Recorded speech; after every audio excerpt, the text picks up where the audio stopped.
Morning.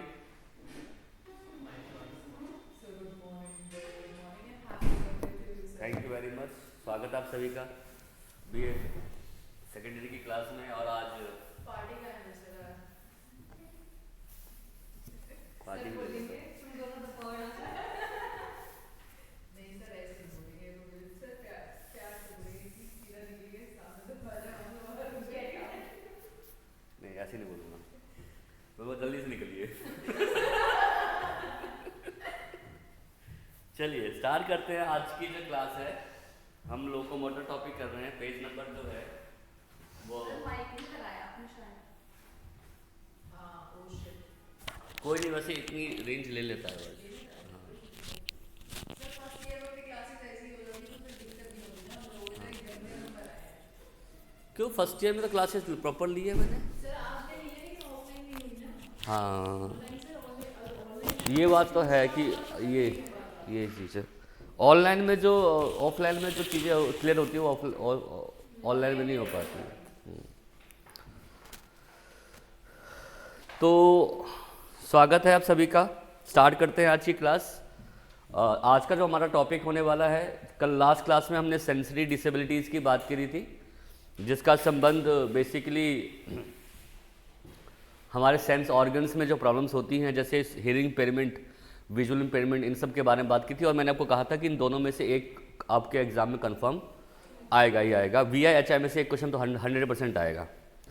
उसी प्रकार ID और इंटेलेक्चुअल डिसेबल्ड, मेंटल रिटार्डेशन और क्या नाम है आपका, लर्निंग डिसेबिलिटीज़, इन दोनों में से एक क्वेश्चन 100% आएगा। लर्निंग डिसेबिलिटी के ज़्यादा चांसेस आने, क्योंकि लर्निंग डिसेबिलिटी आजकल काफ़ी ज़्यादा चल रहा है, तो ये प्रॉब्लम्स लोगों को उतने अवेयर भी नहीं है इस प्रॉब्लम को लेकर, तो उस पर क्वेश्चन आपके एग्जाम में आ सकता है। इन दोनों में से लगा ली 4 क्वेश्चंस में से 2 तो 100% आने हैं आप लोगों के। अभी डिपेंड करता है कि शॉर्ट नोट में आए या हो सकता है लॉन्ग में आए। लॉन्ग में भी आ सकता है, शॉर्ट चांसेस ज़्यादा है कि लॉन्ग में ही पूछा जाए आपसे, ठीक है। अगला है लोकोमोटर डिसऑर्डर, जो कि पेज नंबर 106 पे दिया हुआ है हिंदी वाली बुक में। हिंदी वाली बुक में पेज नंबर 106 और इंग्लिश वाली बुक में ये दिया हुआ है पेज नंबर 32 पे, देख सकते हैं आप सभी। बस जनरली ये जो प्रॉब्लम है लोकोमोटर की, या इसको हम ऑर्थोपेडिकल प्रॉब्लम्स कहते हैं। ऑर्थोपेडिकल का मतलब होता है हड्डियों की समस्या, है ना। देखो बहुत सारे ऐसे लोग आपने देखे होंगे जिनको ना चलने फिरने में दिक्कत होती है, या तो बाय बर्थ उनकी हड्डियों का विकास, डेवलपमेंट सही से नहीं हो पाता, या तो किसी एक्सीडेंटल केस के माध्यम से उनके जो किसी एक पार्ट में या 2 पार्ट में क्या होते हैं आपके कुछ प्रॉब्लम्स आ जाती है, जिसके उनको चलने फिरने में दिक्कत होती है। तो आज का जो हमारा वो है लोकोमोटर डिसऑर्डर। लोकोमोटर मोमेंट्स की प्रॉब्लम्स होती हैं ये, है ना। लोकोमोटर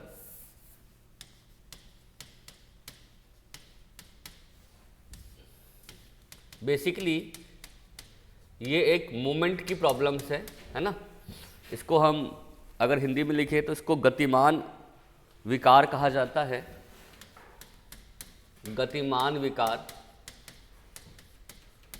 है ना, यानी कि गति करने में या क्रियाकलाप करने में जो दिक्कत पाई जाती है उसे हम लोकोमोटर कहते हैं। तो पहली बात, ये जो समस्या है लोकोमोटर की, ये आपकी मसल से जुड़ी हुई है ना।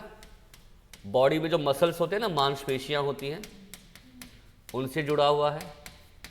ये आपके बॉन्स का मतलब क्या होता है, हड्डियां, उनसे जुड़ा हुआ है ना। तो हड्डी और मसल्स में जो प्रॉब्लम्स होती है, जिसकी वजह से आपको मूवमेंट करने में दिक्कत आए, चलने में फिर दिक्कत आए, एक्टिविटी करने में दिक्कत आए, उठने में दिक्कत आए, बैठने में दिक्कत आए, तो इन सभी प्रॉब्लम्स को हम कहते हैं आपका लोकोमोटर डिसऑर्डर। तो ये आप लगा लीजिए, ये आपकी फिजिकल मूवमेंट प्रॉब्लम्स हो सकती है ना। Physical movements problem, physical movements का मतलब होता है शरीर की जो गति होती है, शरीर की जो क्रियाशीलता होती है, शरीर की जो क्रियाशीलता है उसमें ये प्रॉब्लम पाई जाती है, जिसकी वजह से आपको डेली के टास्क जो होते हैं ना, जैसे चलने फिरने में या उठने बैठने में दिक्कत पाई जाती है। मेनली समस्या हमारी हड्डियों में होती है। आपने कभी देखा होगा कि हड्डियों में एज के बढ़ने के साथ साथ हमारे घुटने खराब हो जाते हैं, लिगामेंट्स की मूवमेंट बंद हो जाती है ना। तो बहुत सारी दिक्कत होती है जिसकी वजह से बच्चा क्या होता है डे टू डे लाइफ के एक्टिविटीज़ करने में उनको दिक्कत पाई जाती है। तो इस प्रकार की प्रॉब्लम को हम कहते हैं लोकोमोटर, ठीक है। तो अगर लोकोमोटर को देखें तो इसमें देखो डेफिनेशन दी हुई है, एक तरह का मीनिंग दिया हुआ है कि a person with locomotor disability has limited movements, है ना, limited movements of body parts, यानी बॉडी पार्ट्स की क्या होती है, लिमिटेड मूवमेंट्स होती हैं। The main cause could be injury, disease और disfigurations in bones of any injury of brain, spinal cord और द नर्वस सिस्टम। देखो ऐसा भी हो सकता है कि हमारे ब्रेन में कोई नर्वस सिस्टम्स की दिक्कत आ जाती है ना, उसकी वजह से आपके बॉडी के पार्ट्स में जो होती है दिक्कत आ जाती है। जैसे आपने सुना होगा बहुत सारी प्रॉब्लम्स होती हैं जिसका संबंध हमारे ब्रेन से होता है, लेकिन प्रॉब्लम्स हमारे बॉडी में होती हैं। जैसे आपने नाम सुना होगा सीपी का, सुना है? सीपी होता है सेरेब्रल पाल्सी, सुना है? सेरेब्रल पाल्सी प्रॉब्लम होती है। हालांकि ये प्रॉब्लम हमारे ब्रेन में ऑक्सीजन के कारण होती है, ब्रेन में प्रॉपर ऑक्सीजन नहीं पहुंच पाता, जिसकी वजह से ब्रेन के जो नर्वस सिस्टम्स होते हैं ना वो डिस्टर्ब होने लग जाते हैं, और वो नर्व्स जो होते हैं वो जो नर्वस सिस्टम जहाँ जहाँ जा रहा होता है ना वो मूवमेंट को बिल्कुल ख़राब कर देता है। तो आपको पैरालाइज हो जाएगा, आपकी मूवमेंट प्रॉपर नहीं हो पाएगी, है ना, आपका एक हाथ काम करना बंद कर देगा, है ना, ऐसा हो सकता है। या क्या लिखा हुआ है, किसी प्रकार का एक्सीडेंटल केस भी हो सकता है। देखो मान लो कि एक्सीडेंटल केस के कारण हो गया। एक्सीडेंटल केस का मतलब क्या हुआ कि आपका नहीं होता कि किसी को एक्सीडेंट हो जाता है तो उसके हाथ खराब हो जाते हैं या अपंग हो जाता है, आपने देखा होगा, एक हाथ कट गया या दो, किसी मशीन वगैरह में काम कर रहा है तो उसका हाथ कट गया उसके अंदर, या एक पैर कट गया, कुछ भी हो सकता है। तो इस प्रकार की प्रॉब्लम्स को हम क्या कहते हैं, लोकोमोटर में रखते हैं। तो ये एक तरह का प्रॉब्लम है जो कि मोमेंट्स में दिक्कत आती है। देन कॉज क्या है, किसी इंजरी के कारण ये समस्या जो होती है लोगों में पाई जाती है ना। अब हिंदी में देखो एक बार लिखा हुआ है, गतिमान तथा स्नायु विषयक विकार का संबंध शरीर के किसी भाग की हड्डियों, जोड़ों एवं मांसपेशियों की क्रियाशीलता के दोषपूर्ण होने से है। इन विकारों से ग्रस्त बालकों की श्रेणी में केवल वही बच्चे आते हैं जो किसी शारीरिक त्रुटि के का शिकार होते हैं और जिसके कारण वे अपने शरीर के किसी भाग का समान रूप से प्रयोग नहीं कर पाते हैं। तो ये लाइन पूरी बहुत अच्छी लिखी हुई है उन्होंने, है ना। इसमें फिजिकल क्या नाम है आपका, हैंडीकैपनेस हो सकता है, फिजिकल डिफॉर्मिटी आ सकती। डिफॉर्मिटी सुना है आप लोगों ने, डिफॉर्म हो जाती है शरीर। इसमें क्लब फिट नाम का एक प्रॉब्लम होता है, क्लब फिट सुना है? क्लब फिट में कभी देखा होगा आप लोगों ने कि ये जो पैर आप देख रहे हो, ये पैर ऐसे हैं ना हमारे, इनके पैर ऐसे होते हैं, ये क्लब फिट की दिक्कत होती है, ऐसे मुड़े हुए होंगे आपके घुटना, हाँ घुटना मोड़ा हुआ होगा, या जो पैरों की आगे वाला पंजा है ना वो ऐसे मोड़ा हुआ होता है, उसको क्लब फिट कहते हैं, समझ रहे हो? तो क्लब फिट भी इसी में आ जाता है। इसके अलावा आपने देखा होगा एक होता है स्पाइनल बफीडा,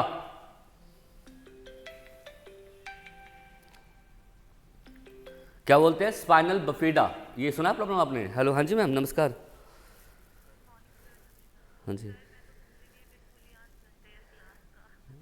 हाँ मैम कोई नहीं, वो कोई बात नहीं।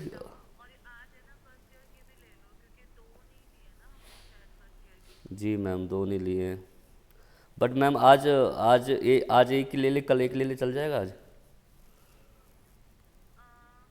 क्योंकि ना आज एक्चुअली मेरा थोड़ा सा जन्मदिन है। हाँ आज मेरा बर्थडे भी है मैम एक्चुअली, मेरा मैम। जी मैम, तो thank you ma'am, thank you.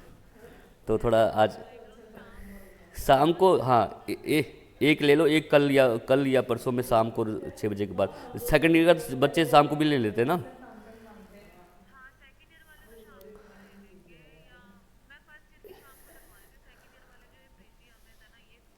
हाँ प्रीति अमित है ना, उनको हाँ हाँ कल डाल लीजिए शाम को कोई किसी भी टाइम, ठीक है 6 बजे के आसपास। हाँ हाँ ठीक है मैम, शेष ठीक है मैम, ठीक है मैम, ओके।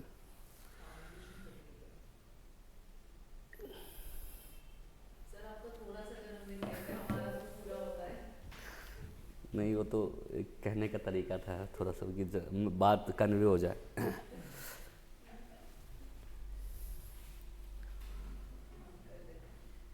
सर स्पाइनल बफीटा के बारे में स्पाइनल बिफिडा होता है, आपने कभी देखा होगा स्पाइनल बिफिडा होता है जैसे बॉडी में ना स्पाइनल कॉर्ड होता है पीछे।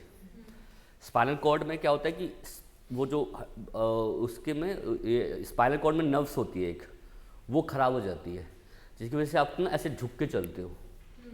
तो स्पाइनल में दिखा होगा आप लोगों ने कि ऐसे झुक के बच्चा चलता है, तो उसको स्पाइनल बिफिडा कहा जाता है। ये भी हड्डी की समस्या ही होगी, हमारा स्पाइनल की दिक्कत ही होती है। तो बॉडी में केवल हड्डी की समस्या ही नहीं है, नर्वस सिस्टम की प्रॉब्लम हो सकती है, उसकी वजह से आपको हैंडीकैपनेस आ जाए, आपको स्पाइनल की दिक्कत हो सकती है, स्पाइनल कोड। आपको पता है स्पाइनल कोड से ही हमारी जो हिप्स होते हैं ना, हिप्स का बैलेंस नहीं बन पाता। हिप्स मतलब जो हमारे पीछे का हिप्स होता है उसका बैलेंस नहीं बन पाता। तो अगर कुछ नहीं देखा, कुछ लोग ऐसे टेढ़ा होकर चलते हैं, देखा आपने? क्योंकि इसका हिप्स जो होता है ना, उसके जो नर्वस सिस्टम्स होते हैं उसमें जो हिप्स की जो मसल्स होती है वो प्रॉपर डेवलप नहीं, या से नहीं होती है, खराब हो जाती है। तो जितने भी ये स्पाइनल बिफिडा हो गए, क्लब फिट हो गया जो घुटने ऐसे जुड़े हुए होते हैं, है ना। एक होता है डिफॉर्मिटी ऑफ बोन्स। कभी आपने देखा कि एक बच्चा ऐसे चल रहा है, ऐसे घुटना आ गया और ऐसे चल रहा है, तो इसको बोलते हैं डिफॉर्मिटी ऑफ बोन्स। डिफॉर्म हो जाती है बॉडी, थोड़ी सी वो हो जाती है ना। या वेपल्ड, जन्मजाति होता है, ये तो दिक्कत जन्मजात। स्पाइनल बिफिडा जन्मजात होता है, कोग्नाइटल है मतलब जन्म से ही होता है। इसके अलावा क्या नाम है आपका, स्पाइनल बिफिडा हो गया। उसके अलावा क्लब फिट जो होता है बाय बर्थ, आपने देखा, ऐसा नहीं कि बाद जन्म के बाद हुआ है, ऐसा नहीं है, सबसे बाय बर्थ ही होगा। मतलब कि आपको जब आप पैदा हुए तो देखा ये प्रॉब्लम बच्चे में आ गई है, या कोई जेनेटिक हो सकता है, या किसी को प्रीनेटल पेट के अंदर कोई समस्या होगी इस वजह से हो सकता है, कुछ भी कॉज हो सकता है। बट बच्चा पैदा होते ही, क्योंकि कोग्नाइटल डिजीज है, कोग्नाइटल मतलब पैदा होते ही आपको ही दिख जाएगी, समझे? तो ये प्रॉब्लम्स हो सकती है। तो ये बोन्स की समस्या है। हालांकि ये बोन्स की समस्या किसी किसी में वो होता है, आपने देखा होगा सर ऐसे बाहर क्यों निकला हुआ होता है, आपने देखा होगा शरीर का पार्ट ऐसे बाहर क्यों निकला होता है, ये सारे प्रॉब्लम्स होती है। आपने किसी एक पैर का देखा होगा कि फूला हुआ ज़्यादा है, मतलब पैरों का जो शेप है ना वो थोड़ा सा अलग है, एक का थोड़ा ज़्यादा फूला है, एक का थोड़ा कम फूला, ऐसा भी होता है। किसी के आपने देखा घुटने ही नहीं होते, मिसिंग ऑफ बोन्स। ऐसा भी हो सकता है कि आपका बोन ही मिस हो गया, इस वजह से आपका एक पैर छोटा एक पैर बड़ा हो गया, ऐसा भी हो जाता है। देखा भी आपने, बहुत सारे केसेस ऐसे आते भी हैं। तो ये सारे केसेस होते हैं जिनकी वजह, ये सारे केसेस हमारे बॉडी से कनेक्टेड होते हैं। और एक प्रॉब्लम होती है मल्टीपल स्क्लेरोसिस, नहीं सुना होगा आप लोगों ने बहुत, ये हम लोग स्पेशल बच्चों को, स्पेशल एजुकेशन वाले बच्चों को पढ़ाते हैं। मल्टीपल स्क्लेरोसिस में क्या होता है कि सेंट्रल नर्वस सिस्टम्स की दिक्कत होती है, सेंट्रल नर्व्स की दिक्कत होती है, इसके इम्पैक्ट आपके ऑर्गन्स पे पड़ते हैं।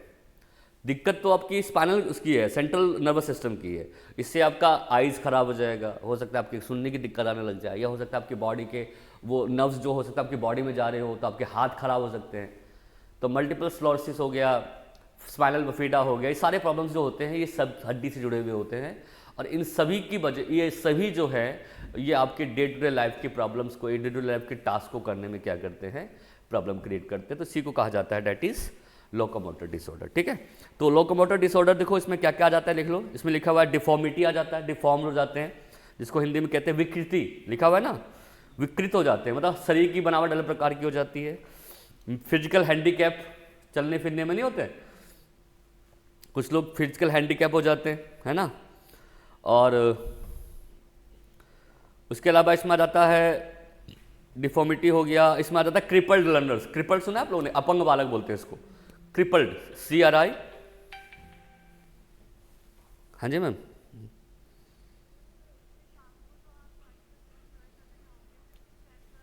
4 से 5 रख दो ना मैम, और 4 से 5 कर रहा हूँ, 4 से 5 नहीं नहीं मैम, 5 से 6 रख देना, 4 तो मेरी क्लास होगी, 5 से 6 रख दीजिए। जी मैम, जी मैम, थैंक यू।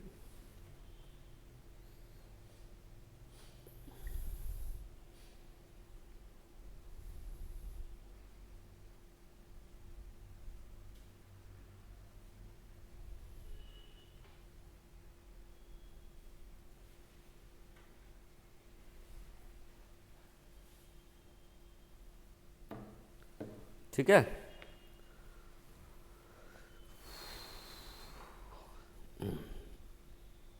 ठीक है। तो क्या क्या लिखा आप लोगों ने, डिफॉर्मिटी हो गया। इसके अलावा पोलियो स्ट्रिकन होता है, पोलियो नहीं हो जाता किसी को, उस वो भी आपका इसी में आ जाता है, पोलियो स्ट्रिकन, पोलियो जिसको हो जाता है। पोलियो एक वायरस होता है बच्चों, जो कि पानी के थ्रू या हवा के थ्रू हमारे अंदर आता है, जिसके, और पोलियो बहुत ख़राब चीज़ है, बता दूँ मैं आप लोगों को। हालांकि अब तो हमारा देश पोलियो मुक्त हो गया है, बट पोलियो बहुत ख़राब चीज़ है। पोलियो में क्या होता है, एक वायरस आता है हमारे अंदर, जैसे कोरोना था ना कि एक गया वायरस और एक ही 5, 10, 20, 25 में बदल जाता था, ऐसे ये वायरस होता है। ये अंदर घुसा और सबसे पहले ये आपके ऑर्गन्स में जाएगा, इंसेक्टाइन में जाएगा, उसके बाद आपके ऑर्गन्स में, पैर में, लेग्स में, हाथ में, ज़्यादातर पैर में जाता है ये, और छोटे बच्चों को ज़्यादा होता है ये पोलियो बिलो 5 ईयर्स। आपने कभी देखा बच्चे को 5 साल से तो पहले हो तो उनको पोलियो का वैक्सीन दिया जाता था, क्यों? क्योंकि 5 साल में ज़्यादा फैलता है। 5 साल तक नहीं हुआ ना आपको, तो फिर आपको पोलियो होने के चांसेस बहुत कम है। 5 साल से पहले ही बच्चों को प्रॉब्लम्स होती है ये वाली। तो पोलियो भी तो है, ऑब्वियस सी बात है कि आपको हो सकता है कि आपको ये, और ये बता दूं मैं आपको, लाइफ थ्रेटनिंग है। लाइफ थ्रेटन मतलब क्या होता है कि आपको जीवन भर चलने फिरने में दिक्कत आएगी, वो ठीक नहीं कर सकते आप। पहले कुछ ज़्यादा ही केसेस आते थे। हाँ आते थे ना, अब इंडिया में हालांकि इक्का दुक्का आज भी आते हैं, ऐसी बात नहीं है, लेकिन पहले तो रेयर ही बहुत ज़्यादा केस जैसे आप देखने को मिलते थे पोलियो के। ठीक है, पोलियो है एक वायरस, लेकिन उसकी वजह से हमारे बॉडी के ऑर्गन्स जो होते हैं वो मूव करने बंद कर देते हैं, काम करना बंद कर देते हैं, इवन बिल्कुल सुन्न हो जाता है, आपने सुना होगा। तो ये भी इसी में, अब इसी का पार्ट है बच्चों। इसके अलावा इसमें लिखा हुआ है सेरेब्रल पाल्सी, ये तो बता दिया था आपको मैंने। सेरेब्रल पाल्सी एक प्रॉब्लम होती है जिसको वजह से क्या होती है, हमारी प्रॉब्लम्स पाई जाती है। अच्छा, एक मैंने अभी बताया था आपको, एक लिख सकते हो आप लोग, spinal bifida. Spinal bifida, spelling बता दो, फ्रेंच भी रहेगी। लिखो SPINAL, spina bifida, BIFIDA।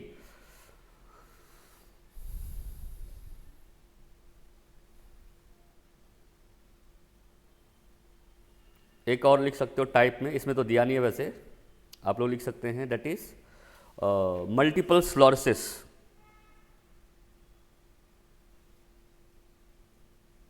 Multiple sclerosis, spelling बता दो। मल्टीपल तो पता ही है क्या होता है, स्क्लेरोसिस होता है SCLEROSIS,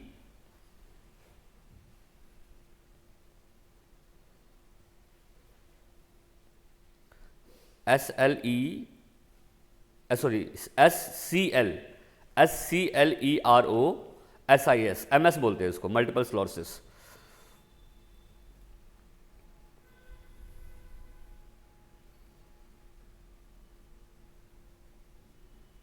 समझे? तो ये दो प्रॉब्लम्स याद रखना, बहुत ही होती है लोगों में। हैंडीकैपनेस बता दिया आप लोगों को मैंने। इसके अलावा हड्डी की समस्या, बोन्स प्रॉब्लम्स होती हैं इसके अंदर, जिसकी वजह से आपको चलने फिरने में और इसकी पहचान भी इजीली कर लेते हो आप, क्योंकि हैंडीकैपनेस आपको स्पाइनल बिफिडा अपने आप दिख जाएगा कि बच्चा जो है उसका स्पाइनल कोड जो है प्रॉपर डेवलप नहीं हो पाता, तो बच्चे के आप जब उसकी बैक को देखोगे ना, तो एक अलग सा ना ऐसे वो बना रहता है, उस पर कुबड़ जैसा देखा होगा आपने, ऐसे फूला फूला सा रहेगा वो। और वो एरिया में क्या होता है, नर्वस सिस्टम जो होती है प्रॉपर वो नहीं करती, वो अजीब सा लगता है आपको देखने में, है ना। अब झुके रहोगे ना, वो पार्ट अलग से दिखता रहेगा, वो उठा उठा सा रहता है ना। और क्लब फिट तो बता दिया आपको मैंने। क्लब फिट में फिर पैर के जो पंजे ऐसे मुड़े हुए होते हैं, आपने देखा होगा, तो उनको मूवमेंट करने में। हालांकि ये स्पाइनल फिट, ये जो आपका ये है ना क्लब फिट है, इसको स्टार्टिंग में अगर अपनी पहचान कर ली ना, तो प्रॉपर इसकी थेरेपी होती है। उस थेरेपी से आप काफ़ी हद तक इसको इम्प्रूव कर सकते हो। लेकिन बाद में अगर जब देखो कोई भी हड्डी की समस्या ना बच्चे, शुरुआती पहचान अगर कर लिया अगर हमने, तो उसको ठीक कर सकते हो। लेकिन अगर आपने, क्योंकि बच्चे की बोन्स शुरुआत में तो आपको पता है कमजोरी होते हैं, है ना। कमजोरी इन सेंस कि उतने डेवलप नहीं होते, बट धीरे धीरे क्या होता है वो डेवलप होने लग जाता है ना। तो फिर क्या होता है कि फिर समस्या जो होती है वो ज़्यादा विकट हो जाती है।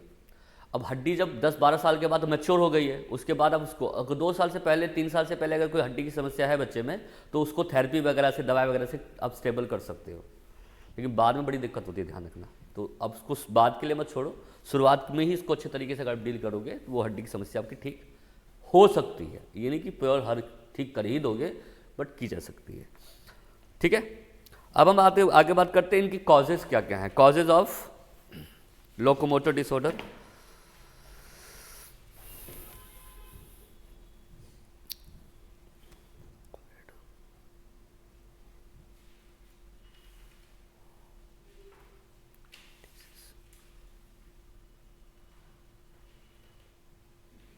ठीक है, अब इसमें लिखोगे पहले तो आप कॉजेस में लिखोगे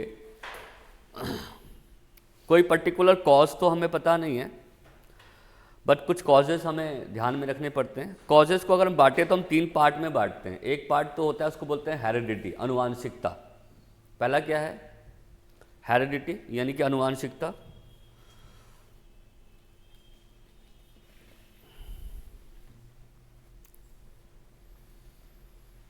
है ना, कि हेरिडिटी के कारण हो सकता है कि माता पिता को ये दिक्कत थी, बच्चे को भी ये दिक्कत हो गई, बट ज़रूरी नहीं है कि जो माता पिता को दिक्कत थी तो बच्चों को भी हो ही जाए, बट चांसेस हो सकते हैं।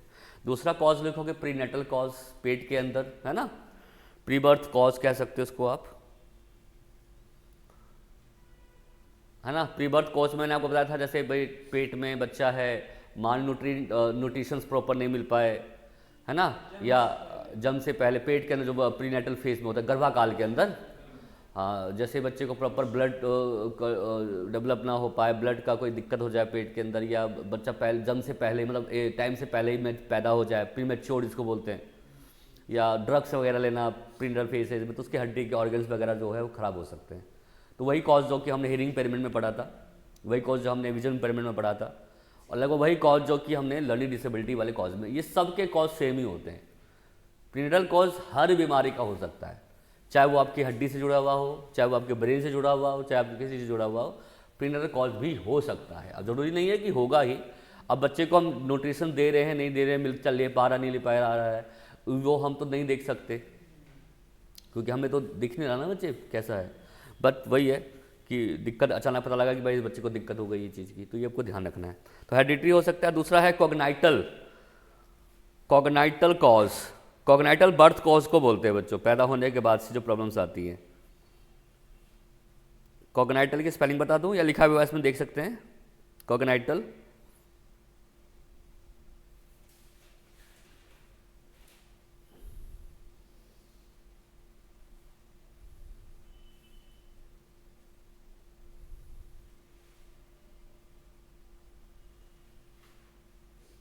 ठीक है, कॉग्नाइटल होता है बाय बर्थ कॉजेज होती है, पैदा होने के बाद से ही।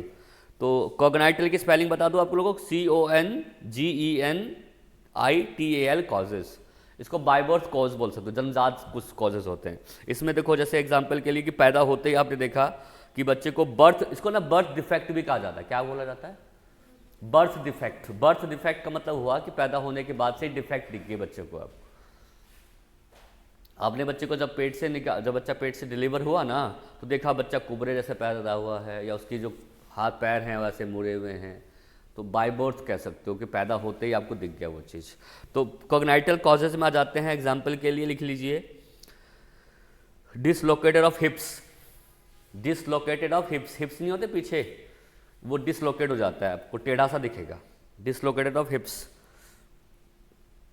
मिसिंग बोन, हड्डी मिस मिलेगी आपको, एक पैर छोटे एक पैर बड़े लिखेंगे, हड्डियों का मिस हो जाना। बॉ लैग, BOW, बॉ मतलब होते झुके हुए, ऐसे नहीं बता था हमको, ऐसे टेढ़े हो जाते हैं, ऐसे झुक से जाते नीचे की ओर, ऐसे हड्डियाँ दिखेंगी, मतलब कि यहाँ तक ठीक है, इसके आगे ऐसे झुका हुआ है, तो बच्चे को फिर चलने फिरने में भी दिक्कत हो सकती है। इसके अलावा आप लिख सकते हो क्लब फिट, बताया था मैंने आपको। क्लब फिट क्या होता है? जिसमें पंजे जो होते हैं आगे की ओर मुड़े हुए होते हैं, क्लब फिट बोलते हैं हिंदी में, इंग्लिश में इसको CLUB, क्लब फिट, FOOT। इसके अलावा आप स्पाइनल बिफिडा भी बोल सकते हो।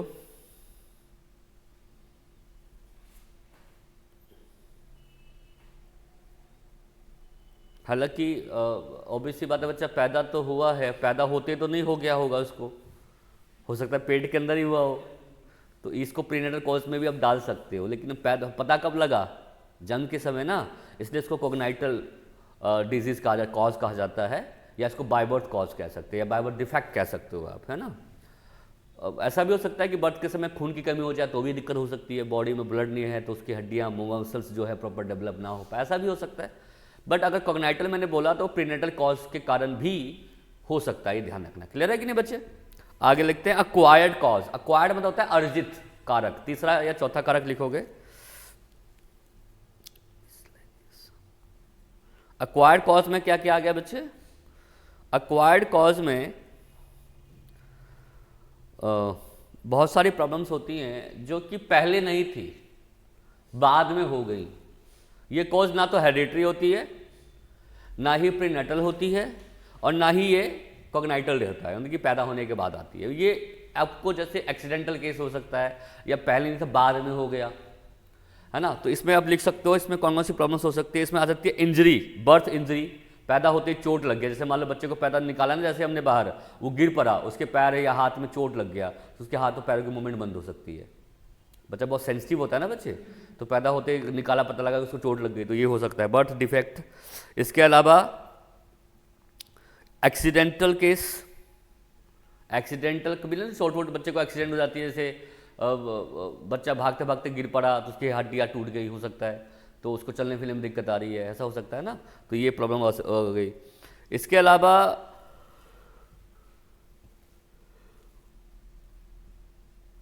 वायरल इन्फेक्शन हो सकता है, कोई इन्फेक्शन कारण हो गया बच्चे को।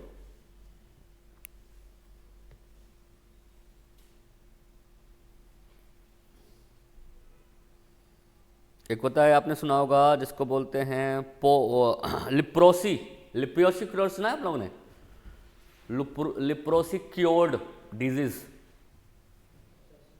कुष्ठ रोग। इसमें क्या होता है पता है, आपकी हड्डियां जो है ना, ये शरीर की जो ये जो मसल्स होते हैं, ये वीक होने लग जाती हैं। हाँ, मतलब एज के कारण ज़्यादा होता है, बट जनरली किसी के होता है। एज बढ़ने के साथ साथ आपकी हड्डियाँ ना गलने लग जाती हैं, तो आपके बोन दिखने लग जाएंगे, या शरीर पे चकते नहीं होते, सफ़ेद सफ़ेद रंग के चकते जैसे हो जाते हैं बॉडी में ना, मसल्स जो होते हैं एकदम हटने लग जाते हैं। तो अब इससे क्या होता है, वो चीज़ ठीक हो सकती है, क्रिपल्ड क्योर हो जाता है वो, बट उसके बाद भी आपकी शरीर ना डिफॉर्म हो जाएगी, अजीब दिखने लग जाएगी, यहाँ पे धब्बे लगे हुए हैं, यहाँ धब्बे लगे हुए हैं, अजीब से आपका शक्ल दिखने लग जाता है, आपकी आंखें लाल हो जाएंगी, है ना, और आपको मतलब शरीर की अलग प्रकार की बनावट सी हो जाती है उसके अंदर, है ना, डिफॉर्मिटी सी हो जाती है। तो लिप्रोसी क्योर्ड भी आप इसमें डाल सकते हो। लिप्रोसी की स्पेलिंग लिखा है LEP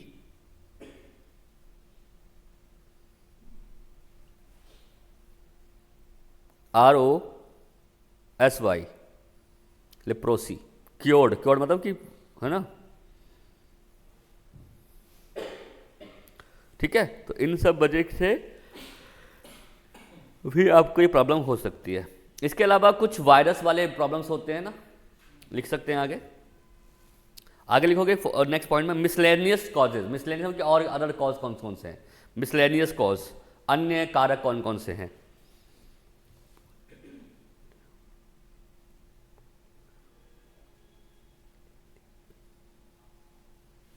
है ना, तो पहला तो पोलियो ही आपको पता ही है, पोलियो कारण आपको हो गया ये प्रॉब्लम, है ना, पोलियो हो सकता है इसमें मिसलेनियस में। दूसरा हो सकता है cerebral palsy, CP, cerebral palsy हो सकता है।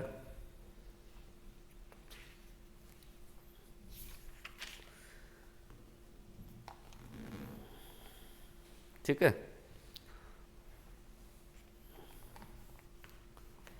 अब आते हैं भाई जिनको ये प्रॉब्लम होती है, जिनको लोकोमोटर की प्रॉब्लम होती है, उनको कौन कौन सी समस्याओं का सामना करना पड़ता है। The very very very important, तो क्या लिखोगे, प्रॉब्लम्स एसोसिएटेड विथ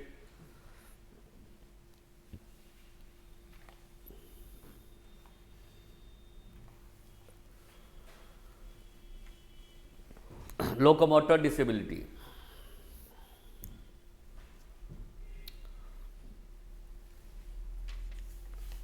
अच्छा, एक प्रॉब्लम और हड्डी की होती है, muscular dystrophy. There are several problems related to the bones and movements. Handicapness, deformity, polio victim, cerebral palsy, muscular dystrophy, crippled, leprosy cured. These all are the part of, है ना, ये सारे किसके भाग हैं, सारे के सारे जो मैंने आपको नाम लिए सब हमारे लोकोमोटर से संबंधित प्रॉब्लम्स हैं। मस्कुलर डिस्ट्रॉफी में तो आपकी हड्डियाँ स्केलेटन दिखने लग जाओगे आप। स्केलेटन देखा आप लोगों ने, वो हड्डी का ढांचा जैसे लगे, आपके शरीर में मांस दिखेगा ही नहीं, बिल्कुल हड्डी दिखेगी। आपको भी देखा होगा एकदम अजीब सी दिख रही है, एकदम जैसे लग रहा है भाई साहब दिखते आदमी डर जाए, कंकाल सी। लड़कियां ज़्यादा होती हैं, हाँ, मैं बोलने वाला था लेकिन मेरे मुंह से निकल नहीं रहा था कि अब बोलोगे सर आप लड़कियों को क्यों ऐसे आप जेंडर बायस कर रहे हो।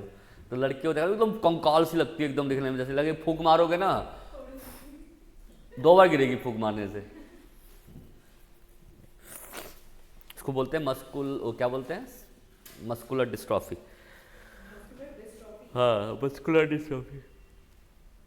मस्कुलर तो पता है, डिस्ट्रॉफी DYSTROPHY, डिस्ट्रॉफी।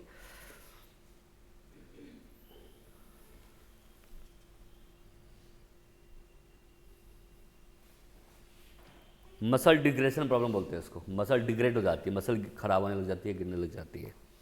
तो क्या क्या दिक्कत होती है भाई, पहले लिखोगे डिफिकल्टी इन फिजिकल मूवमेंट्स।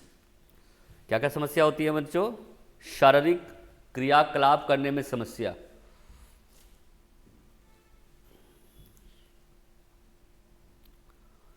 है ना। सिटिंग प्रॉब्लम्स, बैठने में समस्या,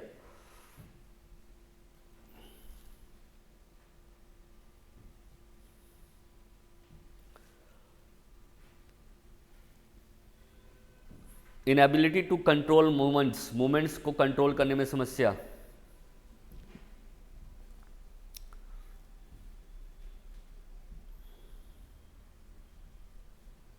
है ना। लैक ऑफ कोऑर्डिनेशन, सहचर्यता में कमी की समस्या, सहचर्यता की समस्या, कोऑर्डिनेशन बॉडी कोऑर्डिनेशन नहीं होता बच्चे, हैंड हैंड कोऑर्डिनेशन होता है, हाथों की जो साहचर्यता होती है, एसोसिएशन होता है, वो बच्चा नहीं बना पाता है।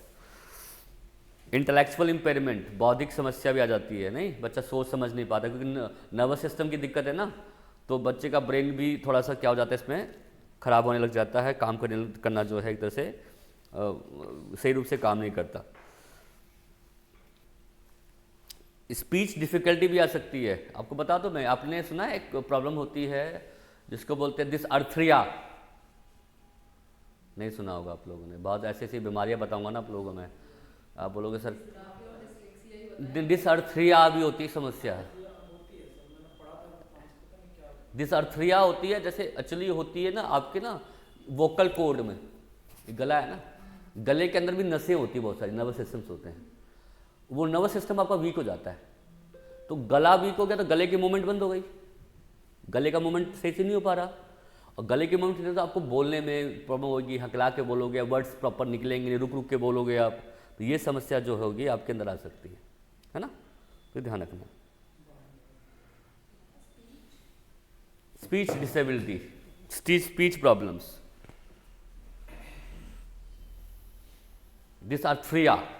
डिसअर्थरिया बोलते हैं इसको।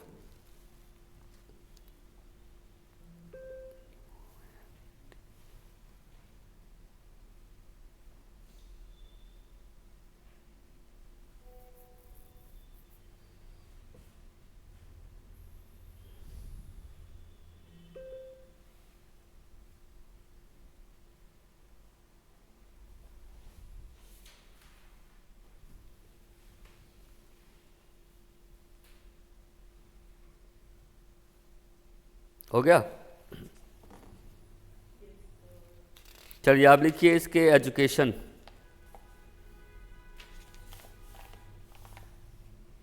अच्छा, इसकी एक चीज और लिख लो, आइडेंटिफिकेशन कैसे करोगे, आइडेंटिफिकेशन ऑफ लोकोमोटर डिसेबिलिटी। हो सकता है कि हिंदी वाली बुक में नहीं दिया हुआ है, कई बार देखो हिंदी वाली बुक कुछ नहीं दिया नहीं होता, इंग्लिश वाली बुक में दिया हुआ होता है, कई बार इंग्लिश वाली बुक कुछ नहीं दिया होता, हिंदी वाली बुक में सारा दिया होता है। दिया हुआ है, पेज नंबर बोलो। Page number 107 sir, 107। 3 4 2 ही तो दिए हैं, 2 3 मैं आपको यहाँ पे देखो कम से कम लिखवाऊंगा, 13 लिखवाऊंगा मैं आप लोगों को, भेदभाव हो आप सब लोगों के साथ। लिखो लिखो, शॉर्ट फॉर्म में लिखवाते जाता हूँ, इसको डिस्क्राइब कर लेना। पहला है poor motor control, poor motor control, गतिक नियंत्रण में समस्या, पुअर मोटर कंट्रोल, गतिक नियंत्रण में समस्या,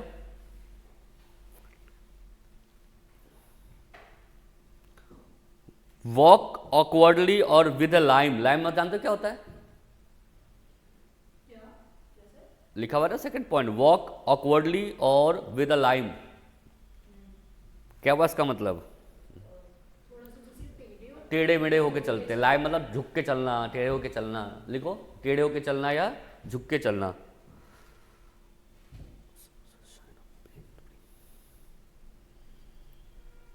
थर्ड लिखोगे shows science of pen during physical exercise. शारीरिक अभ्यास करते समय दर्द महसूस करना। उनको ना जब वो एक्सरसाइज करेंगे ना तो उनको बॉडी में पेन जैसा होता रहेगा। समझ लो भाई ये कि ना कोई कुछ हड्डी में समस्या है आपके। Difficulty in sitting standing and walking. Difficulty in sitting standing and walking. बैठने, खड़े होने और चलने में समस्या।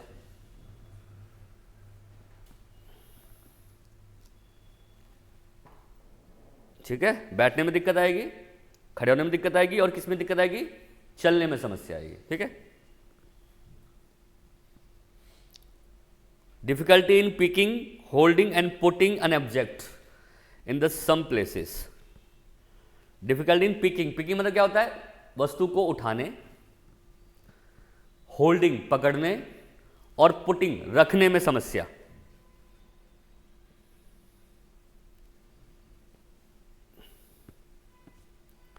नेक्स्ट है फॉल्स फ्रीक्वेंटली, बार बार गिर जाना। नहीं खड़े खड़े, ये बच्चे कितना बैलेंस से बना पाते हैं ना, खड़े खड़े गिर जाते हैं। एक अब समस्या और होती है हड्डी की, पार्किंसन डिजीज।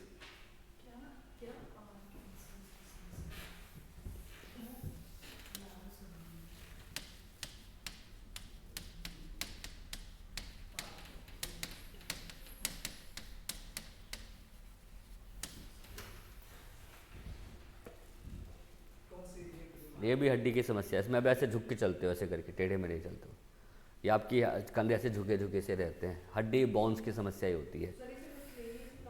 मिसलेनियस में डाल दो। इतने समस्या लिखा दूंगा ना, आपको लगेगा कि मेरे को भी कोई ना कोई समस्या है। नहीं, इतनी सारी बीमारियां हैं ना बच्चे, आपको फील होगा यार कभी पक्का इसमें से कोई ना कोई मेरे को तो होगी होगी। आपको फील होने लग जाएगा ऐसा कि यार मेरे को ये जो होता है ये में भी दिक्कत है पक्का। ठीक है, अपने आप आपका माइंड बनाने लग जाएगा इस प्रकार के। Moves in a shaky fashion. Moves in a shaky, shaky मतलब होता है शेक करते हुए। जैसे आप कोई चीज़ उठाओगे ना ऐसे ऐसे हिलते हुए, हो सकता है, लेकिन ऐसा भी होता है शेकी हैंड। शेकी हमेशा हिलते रहोगे ऐसे करके, बात करते करते ऐसे ऐसे हिलते हिलते बात करोगे आप, तो ये होता है शेकी फैशन। नेक्स्ट है frequent pain in joints. Joints नहीं होते हमारे, जॉइंट्स को क्या बोलते हैं हिंदी में? जहाँ पर जोड़ों में दर्द में होगा आपको ज़्यादातर। हाँ। Next deformity in fingers, legs, hands and spinal neck and spine and neck. Deform जानते हो क्या होता है? जैसे आपने देखा होगा हाथ ऐसे मुड़े हुए हैं, ऐसे गर्दन ऐसी टेढ़ी है, ऐसे करके बात कर रहे हो आप, या ऐसे टेढ़ी ऐसे करके बात कर रहे हो आप। स्पाइनल कोड में दिक्कत है तो आपका झुका ऐसे झुके झुके करके बात कर रहे हो आप, है ना? तो ये सब दिक्कत आपको दिक्कत। नेक, गला हो गया, समझ में आ गया आप लोगों को? तो गले में, हाथ पैर में विकृत या बनावट, विकृत बनावट।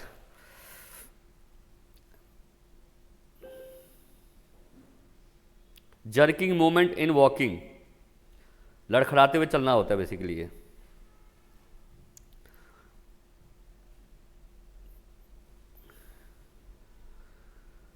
Use of Lyme's only one side of body, लिखा है ना, एक साइड ऐसे झुक के नहीं चलते हम लोग ऐसे करके, ऐसे आपने पुष्पा के स्टाइल देखा होगा, पुष्पा के चलता है ऐसे करके चलता है। हाँ, झुकेगा नहीं साला, वही वाला है।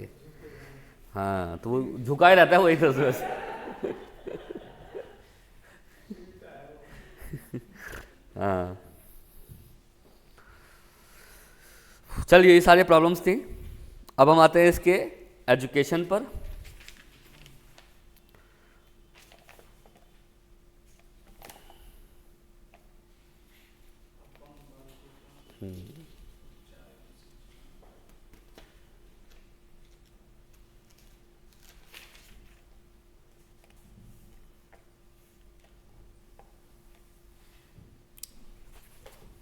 ये हिंदी वाली बुक में अच्छा दिया हुआ है।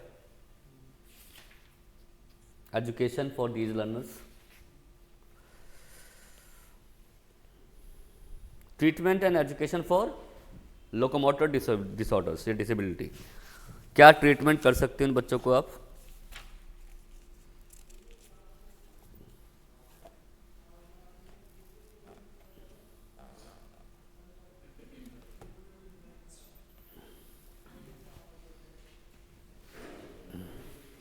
चलिए, तो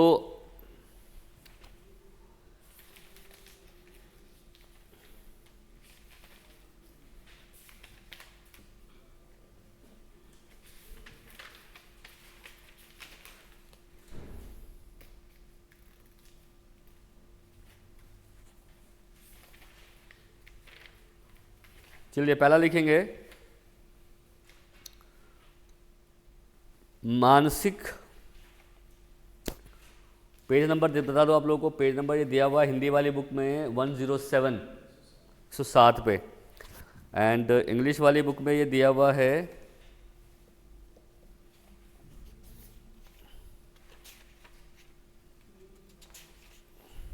प्रिवेंशन दे रखा है इसके अंदर ना। वो प्रिवेंशन दिया हुआ है, वो तो पहले ही करते हैं ना हम लोग, नहीं दे रखा उतना उसने। अब ऐसे लिख लो, पहला लिखोगे मेंटल डेवलपमेंट।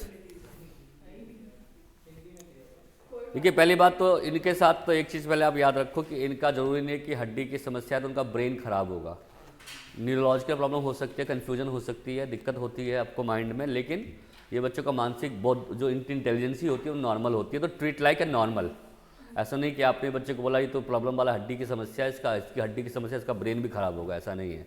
तो आपको पहले बच्चे के मेंटल लेवल को समझना पड़ेगा। ऐसा हो भी सकता है कि उसका फिजिकल साथ साथ उसका मेंटल लेवल भी खराब हो, मेंटली बच्चा डिसेबल्ड हो, बट ज़रूरी ऐसा नहीं है। वो he may be good, he may be bad in physical activities but he may be good in mental abilities. तो उसको मेंटल एबिलिटी को समझना है, उसको प्रोग्रेसिव एक्टिविटी करानी है, जैसे नॉर्मल एक्टिविटी आप सबके लिए कराते हो ना वैसे। सेकंड पॉइंट लिखोगे इंक्लूसिव क्लासरूम, समावेशी विद्यालय। इन बच्चों के लिए किसी प्रकार के स्पेशल स्कूल की जरूरत नहीं होती, समझ रहे हो? There is no any kind of special school they have, they should provide inclusive classroom where the normal and abnormal learners study together, जहाँ पर अब सामान्य और असामान्य बच्चे जो होते हैं एक साथ पढ़ते हैं। आपको ज़रूरी नहीं है कि इनको एक बड़ा अच्छा एनवायरनमेंट दें या बच्चों को अलग से एनवायरनमेंट दें, स्पेशल एनवायरनमेंट दें, there is no need. Okay, तो समावेशी विद्यालय देना है इन बच्चों के लिए, सेम करिकुलम रहेगा, सेम स्ट्रक्चर रहेगा। हाँ, कुछ फैसिलिटीज़ आप दे सकते हो, लाइक इन बच्चों के लिए आपको लग रहा है कि उठने बैठने में दिक्कत हो रही है, आने जाने में दिक्कत हो रही है, तो आप उसके लिए व्हील चेयर मंगवा सकते हैं, इनके लिए कुछ बैसाखी वगैरह मंगवा सकते हैं, any equipments by which he can be able to do the task. ऐसा कर सकते हो आप। जैसे कुछ बच्चे को आप देखते हो, दो बच्चे इसको ना घर से लेके आते हैं, वे घर पे छोड़ के आते हैं, तब उसके लिए व्हील चेयर मंगवा सकते हो। बहुत या आजकल तो इलेक्ट्रिक व्हीकल्स भी बहुत सारी आ गई हैं कि उनको दिया जाता है कि आप व्हीकल से जाओ, है ना, तो ये आप दे सकते हो। बट इसका ये नहीं मतलब ये नहीं कि आप डिसेबल्ड हो तो आपको स्कूल में नहीं पढ़ाना है, स्पेशल स्कूल में जाके शिक्षा देनी है। आप नॉर्मल एनवायरनमेंट में पढ़ा सकते हो, बट कुछ इक्विपमेंट्स की जरूरत पड़ती है, कुछ लाइक टूल्स की जरूरत पड़ती है इनको सिखाने के लिए, ठीक है। तो लिखोगे प्रॉपर स्पेसिफिक फैसिलिटीज, विशेष सुविधाएं प्रदान करना, स्पेशल फैसिलिटीज।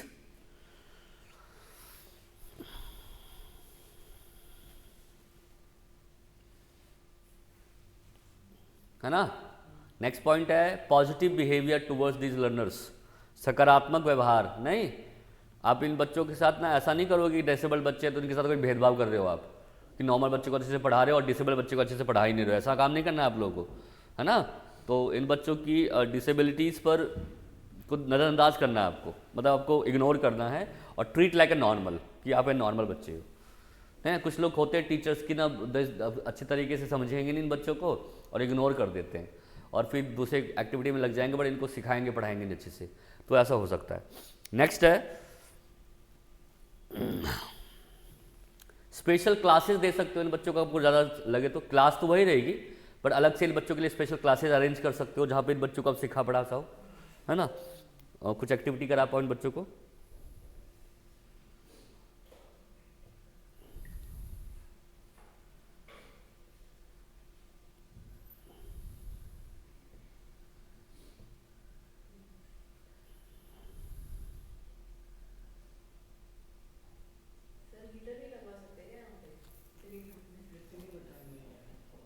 आप थोड़ा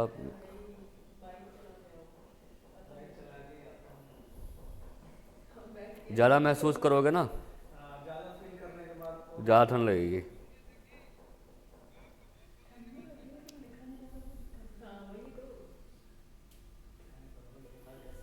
अरे वो बात तो ठीक है, हाथ इतने ठंडे हैं कि पेन भी नहीं पकड़ रहा। सेकंड नेक्स्ट लिखो।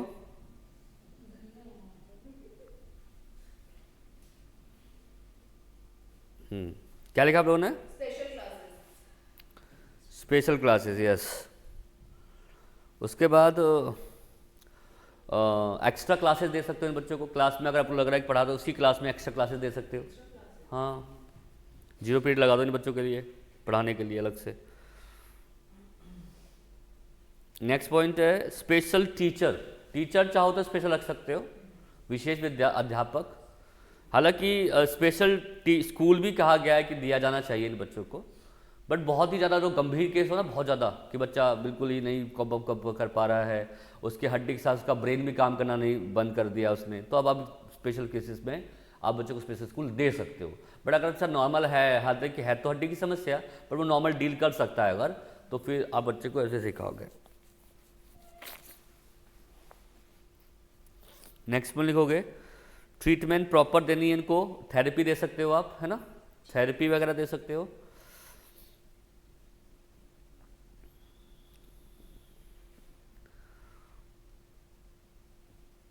प्रॉपर केयर, देखभाल दे सकते हो, उपयुक्त देखभाल।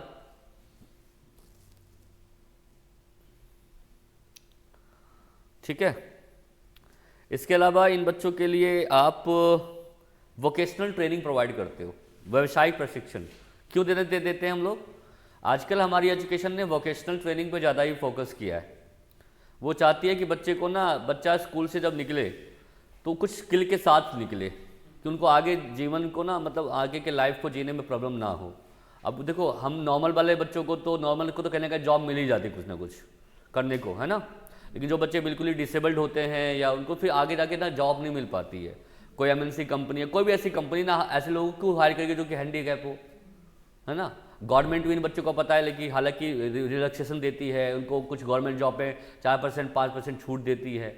बट प्राइवेट, हर डिसेबल बच्चा तो ना गवर्नमेंट में एजुकेशन वो जॉब ले लेगा, ऐसा तो नहीं है ना। ले सकता है बट सुना हर व्यक्ति ले लेगा, तो उसके लिए तो उसको नॉर्मल टास्क ही करना पड़ेगा, प्राइवेट एरियाज़ में, प्राइवेट जो कंपनीज में ही जाना पड़ेगा, तो फिर वहाँ उसको दिक्कत आ सकती है। तो वोकेशनल कुछ ऐसी स्किल सिखा जाए, जैसे क्राफ्ट वर्क हो गया, कुछ बर्तन बनाना, कुछ भी ऐसा बनाना, या कुछ भी ऐसा चीज़, जैसे कंप्यूटर कोई कोर्स कर लिया उसने, या कंप्यूटर कोई ऐसा एजुकेशन के लिए कि उसको आने वाले समय में काम करे, तो उसने अपने खुद का लाइक उसने कंप्यूटर का कुछ ऐसा खोल ले, है ना, कंप्यूटर कुछ अपना कोई बिजनेस कर ले, ऐसा कुछ, तो कुछ भी कर ले ऐसा, जिससे कि वो अपने लाइफ को ना, मतलब ज़्यादा उसको ये ना लगे कि मेरी जो लाइफ है मेरे लिए बर्डन हो गई है, ऐसा फील ना हो उसको। हाँ, जीवोपार्जन का व्यवस्था कर सके, कि मतलब कि किस प्रकार से जीवन को आगे हमें जीना है। और देखो, ऐसा नहीं है कि माता पिता सपोर्ट नहीं करते, माता पिता कहते कोई बात नहीं भाई, तुझको दिक्कत है तो कोई दिक्कत नहीं है, मैं तेरे को पूरे जीवन भर खिलाऊंगा, आराम से बिठाऊंगा। बट बच्चा खुद फील करता है यार मैं कितना डिपेंडेंट रहूँ दूसरे पर, मुझे तो अपने लिए भी कुछ करना है, मुझे ऐसा दिखाना है कि मैं कुछ कर सकता हूँ। तो ऐसा नहीं, कुछ भी ऐसे कुछ सिखाना, पेंटिंग सेंटिंग सिखाना, कुछ करना बच्चे को, ऐसा कुछ भी काम जो कि उसको आने वाले समय में उसके जॉब में, उसके प्रोफेशन में, या उसको सेल्फ डिपेंडेंट बनने में हेल्प करे, आप सिखाओ, जरूर सिखाओ। तो और देखो, वोकेशनल ट्रेनिंग मेरे हिसाब से ज़्यादा ज़रूरी है इन बच्चों के लिए, डिसेबल बच्चों के लिए। नॉर्मल के लिए चलो ठीक है, हम बच्चा कहने का कुछ ना कुछ काम खोज ही लेता है। अब आपको जॉब मिली है या मिलेगी, 12वीं के बिहाफ पे तो नहीं मिलेगी आपको, या बीए के बिहाफ पे तो ना मिलेगी, कोई स्किल सीखोगे तभी तो मिलेगी। आपने टीचर लगोगे, आप टीचर किसके बिहाफ पे लगा कि आपने बीएड करी या जेबीटी करी, तभी तो लगे ना। तो बीएड करने के बाद ही तो आप टीचर बन रहे हो ना, नहीं बन रहे हो। अब जेबीटी बेसिस पे तो नहीं बन रहे, या मतलब 12 बीए बेसिस पे तो नहीं बने आप, तो ट्रेनिंग तो फिर भी करनी पड़ी ना आप लोगों को। तो वही वाली बात है कि भाई जरूरी नहीं है कि आपको पढ़ाई लिखा करने के बाद जॉब मिल ही जाएगी, आपको कुछ ना कुछ करना पड़ेगा, एफर्ट करना पड़ेगा। पर ये बच्चे तो एफर्ट भी नहीं कर पाते उतने अच्छे तरीके से, तो इनको कुछ ऐसा सिखाओ ना जिससे कि वो आने वाले समय में काम करे, उनको हुनर ऐसा कुछ आना चाहिए, कुछ ऐसा स्किल आना चाहिए जिससे कि वो आने वाले समय में अपने आप को इन्वॉल्व कर पाए। ठीक है, क्रियाकलाप के अंदर। नेक्स्ट पॉइंट क्या है?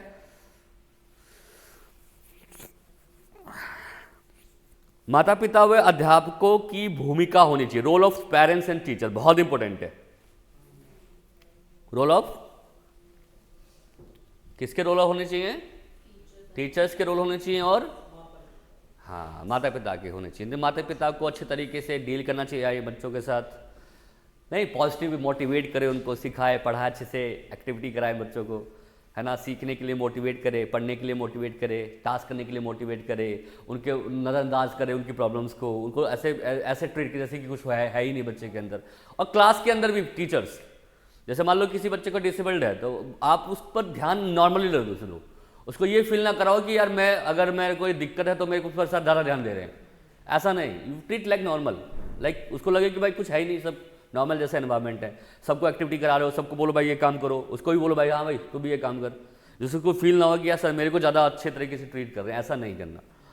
Behave like as normal as possible, जितना नॉर्मल हो सकता है वैसा नॉर्मल एनवायरमेंट बच्चों के लिए आप रखो। और ये सभी प्रकार के डिसेबल बच्चों के लिए होना चाहिए।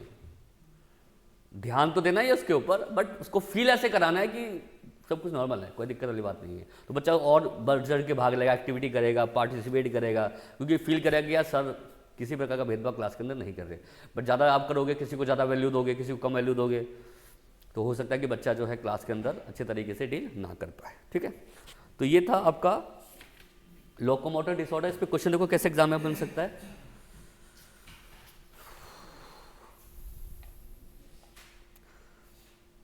What do you mean by, मैं लिख देता हूं क्वेश्चन को, वैसे ये क्वेश्चन दिया भी हुआ है पेज नंबर 32 पे इंग्लिश वाली बुक में, है ना।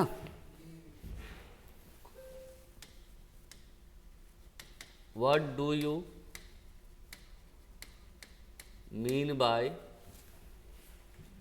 लोकोमोटर डिसऑर्डर,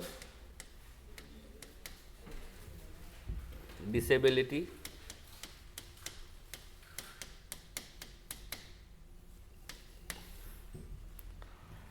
और ऑर्थोपेडिकल। इसको ऑर्थोपेडिकल भी कह सकते हैं ना हम लोग, हड्डी की समस्या। और यह भी हो सकता है कि ये वाला लोकोमोटर लिखा हुआ ना है, ऑर्थोपेडिकल हड्डी की समस्या लिखा हुआ आ जाए, तो आपको एक ही चीज मान लेना है, ऑर्थो, एक ही चीज है दोनों, orthopaedic,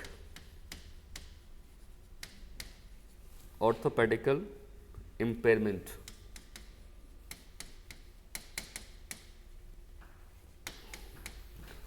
Describe its cause,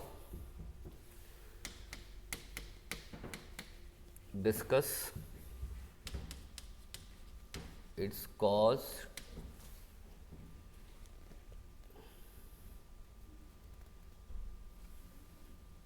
problems, identification,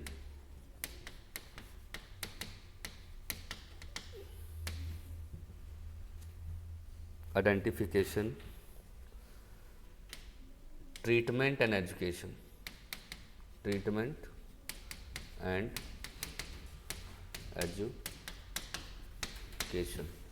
है ना।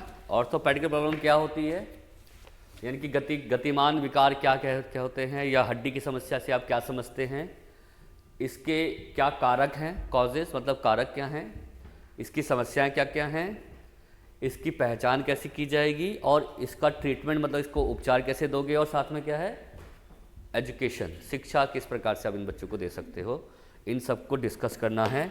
ये आपका हालांकि लॉन्ग में तो मुझे लग नहीं रहा कि आएगा, बट शॉर्ट में आ सकता है ये आपके एग्जाम में। अब एक और समस्या दी हुई है इसके साथ साथ, लोकोमोटर के साथ साथ एक है न्यूरोलॉजिकल डिसऑर्डर, लिखा हुआ ना, पेज नंबर आपको अगर मिल जाएगा, है ना, पेज नंबर 38 है इंग्लिश वाली बुक में, हिंदी वाली बुक में नहीं दिया हुआ है अनफॉर्चुनेटली। देखो कहीं ना कहीं हड्डियाँ या नर्वस सिस्टम हमारे ब्रेन से जुड़ी हुई होती है, ब्रेन में नसों की प्रॉब्लम हो जाती है, जिसकी वजह से हमारा जो बॉडी के ऑर्गन्स काम करने बंद कर देते हैं। तो न्यूरोलॉजिकल मतलब कि हमारी ब्रेन से जुड़ी हुई समस्या होती है, हमारे जो नर्वस सिस्टम्स होते हैं ना ब्रेन के अंदर, जो नसें होती हैं उनकी जुड़ी हुई समस्या होती है बच्चों।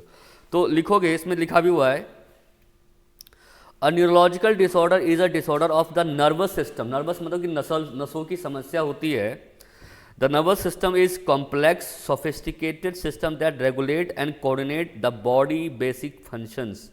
ऐसे नर्वस सिस्टम जो होते हैं हमारे बॉडी के क्रियाकलाप को क्या करते हैं, प्रभावित करते हैं।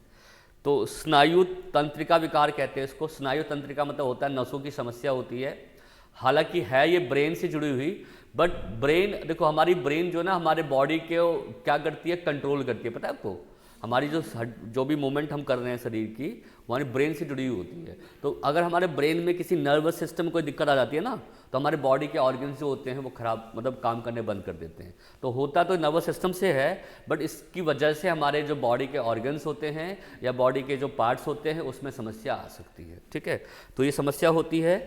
और जैसे कि जनरली देखा जाता है कि जो सेंट्रल नर्वस सिस्टम्स होते हैं, अभी पता ना मल्टीपल स्क्लेरोसिस, वो सेंट्रल नर्वस सिस्टम की दिक्कत के कारण ही होता है। ये जो बीच में नसें होती है ना हमारी बीच में, सेंट्रल नर्वस सिस्टम, उसकी वजह से दिक्कत आती है, जिसकी वजह से हमारा ब्रेन सही से काम नहीं करता। या और देखो, ब्रेन की वजह से फिर हमारे स्पाइनल में, मतलब जो हमारी रीढ़ की हड्डियाँ होती हैं, इसमें दिक्कत आ जाती है और आपको एक्टिविटी करने में, टास्क करने में दिक्कत आती है बच्चे। तो है ये ब्रेन से जुड़ी हुई, सारी कहानी तो ब्रेन से जुड़ी हुई होती है। नहीं, सेरेब्रल पल्सी है तो शरीर की समस्या, बट जुड़ी किससे है, ब्रेन से। ब्रेन में ऑक्सीजन नहीं मिल पाता। ब्रेन को पता है कितना ऑक्सीजन चाहिए होता है, शरीर का 72%, आधे से ज़्यादा ब्रेन ऑक्सीजन मांगता है। बॉडी को ऑक्सीजन ना मिले चल जाएगा, ब्रेन को नहीं मिला ना, 2 मिनट भी नहीं मिला तो ब्रेन डेड। और एक बार ब्रेन डेड, कुछ नहीं कर सकते आप। कुछ भी है, मतलब ख्याल हमें रखना ही पड़ता है। हाँ हाँ। अब ये होता कैसे है भाई, न्यूरोलॉजिकल प्रॉब्लम्स लिख लीजिए, कॉजेज क्या है इसके।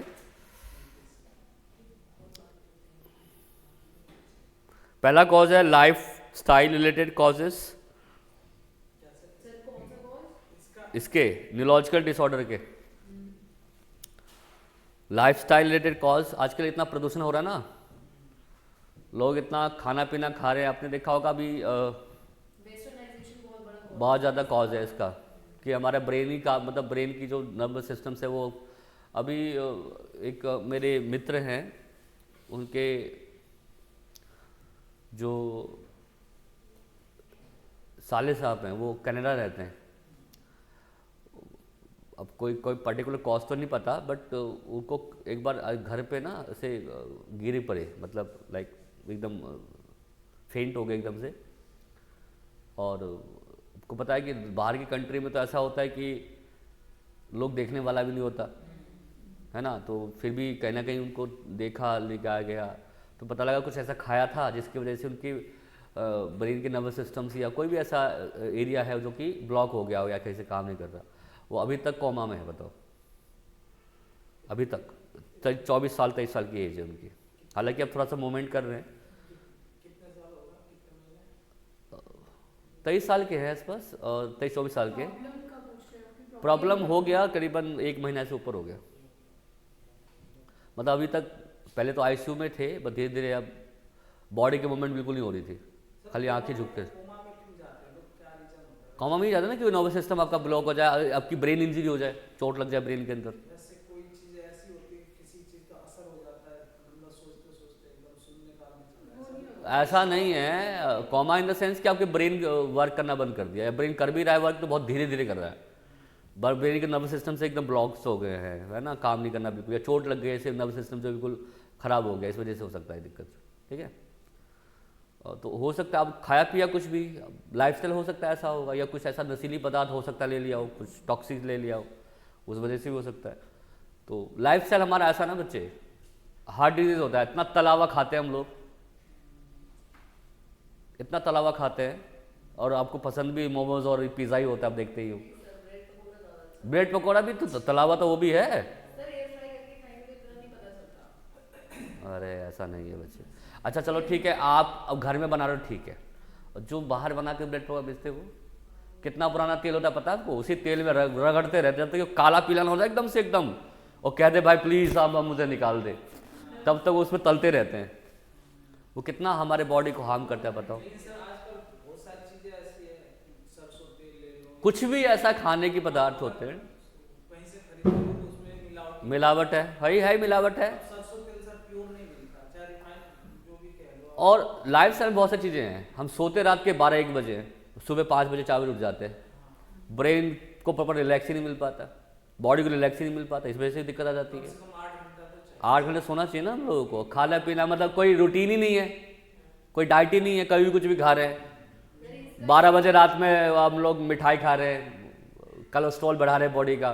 सर लोग तो 3-3 4-4 बजे सो रहे हैं सर। 3 से ज़्यादा सो रहे हैं। कॉज ये होता है जैसे कि हम लोग फोन यूज करते हैं ना, फ़ोन बहुत ज़्यादा, फोन यूज करने के जस्ट बाद हमें नींद आ जाती है। हाँ मतलब 1 घंटा पहले, मतलब जो मेरे हम लोग करते हैं अपने ऑफिस में, 1 घंटा पहले सजेस्ट करते हैं कि 1 घंटा पहले आपको फोन रख देना चाहिए जब आप सोने जाते हो, तो it will not cause anything to your brain. हाँ, अब फ़ोन से भी तो कहीं ना कहीं होता ही है, और आजकल तो बहुत दिक्कतें होती है भाई। नेक्स्ट लिखो, इन्फेक्शन, कोई इन्फेक्शन हो गया आप लोगों को, छूत रोग होता है, इस वजह से भी हो सकता है। तीसरा है जेनेटिक कॉज, है ना, जीन्स की वजह से हो सकता है, अनुवांशिक कारक हो सकते हैं।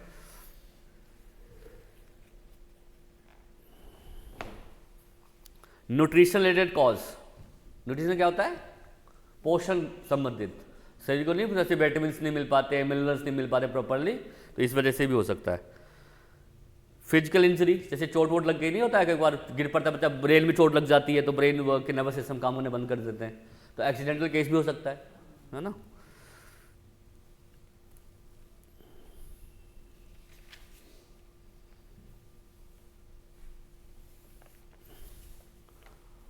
अब लिखो इसके साइन क्या है, sign and symptoms of neurological disorder. Sign and symptoms कैसे पता लगाओगे कि आपको न्यूरोलॉजिकल प्रॉब्लम है।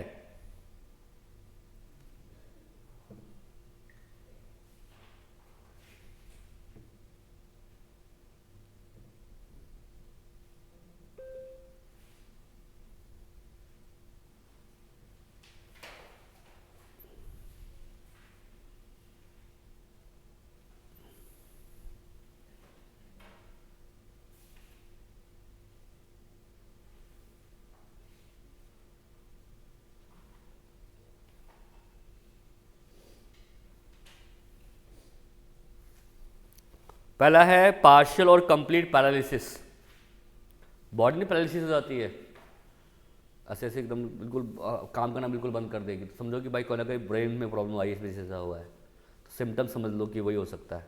पहला क्या है, पार्शियल या complete paralysis.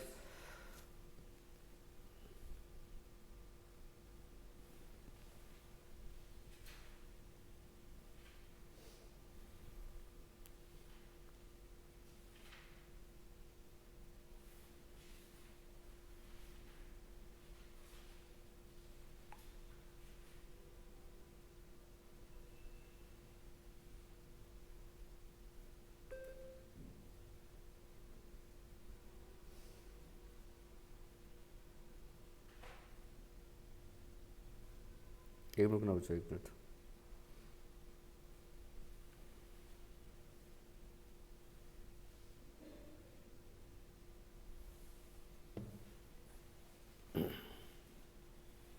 Muscles weakness, muscle stiffness, weakness, हाँ, कमज़ोर हो जाता है, जो मसल्स हमारी होती है ना, मांसपेशियाँ कमज़ोर हो जाती है। सीजर जानते हो, चक्कर नहीं है वो, तो सीजर जाने लग जाते हैं, चक्कर नहीं, दौड़ा पड़ना, हाँ, सीजर्स, फिट्स बोलते हैं उसको, हाँ, सीजर। पुअर कॉग्निटिव एबिलिटी, संज्ञानात्मक योग्यता में कमी,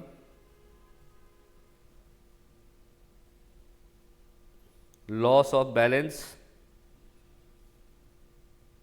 संतुलन में कमी,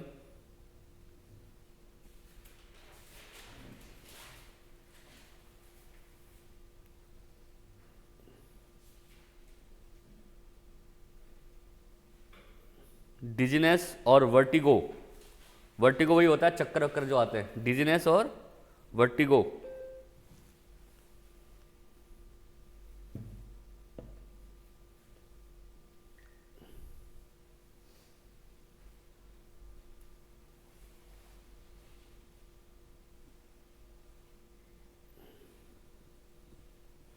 लॉस ऑफ मसल्स कोऑर्डिनेशन,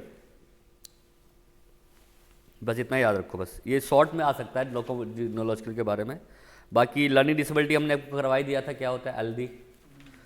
इसके बाद मल्टीपल डिसेबिलिटी नेक्स्ट क्लास में करेंगे, ठीक है। यहाँ तक क्लियर हुआ कि नहीं आप लोगों को अच्छे से? चलिए मिलते हैं नेक्स्ट क्लास में। नेक्स्ट क्लास में इसी को आगे कंटिन्यू करेंगे। इस क्वेश्चन मैंने आपको बता दिया था क्या है। नहीं यार, इसमें टाइप इसके टाइप में लर्निंग डिसेबिलिटी आ जाती है। हाँ, इसी का टाइप है।